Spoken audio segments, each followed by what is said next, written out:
Od četrtka do sobote se odvija že drugi kamniški kvadriatlon, prireditev, ki je namenjena prijateljskemu druženju ob športnih aktivnostih in poletnemu oživljanju kompleksa ob bazenu Pod Skalco. O kvadriatlonu smo poklepetali z organizatorjema Daretom Homarjem in Acom Kramarjem iz Športne zveze Kamnik. Ja, z Daretom sva se že pred leti pogovarjala, da bova nekako budila to dogajanje v mestu Kamnik med poletnimi počitnicami, takrat, ko je to mrtvilo športno v Kamniku. Enostavno premalo športov iz žogo se igra v tem času, zato smo rekli, da bo združila vse te športe iz žogo, se pravi, to je odbojka na mivki, košarka, nogomet, letos prvič na mivki in pa vaterpolo. Na igriščih in v bazenu se bodo tekmovalci pomerili v 4 disciplinah: nogometu in odbojki na mivki, košarki na en koš in vaterpolu. Tekmuje 11 ekip iz Kamnika, med katerimi ni ekipe, ki bi zastopala nežnejši spol, tekmovalci pa so stari od 16 do več kot 50 let. Kdo pa vse so potem tekmovalci? So to amaterski športniki, predvidevam?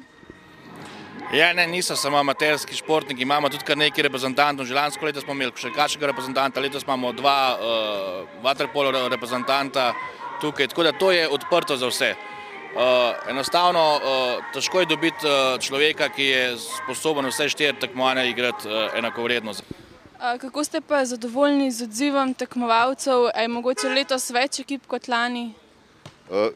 Odziv tekmovalcev, moram reči, da je dober.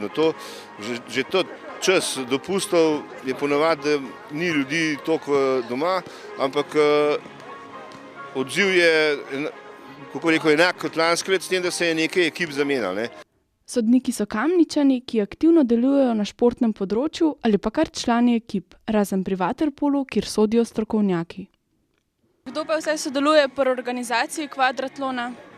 V organizaciji kvadriatlona sodeluje Športna zveza Kamnik, vaterpolsko društvo Kamnik in pa odbojkarski klub Kamnik s pomočjo občine Kamnik. S tem, da občina Kamnik nam zagotovi objekte, brezplačno sofinancira neke nagrade pa take zadeve, tako to je to.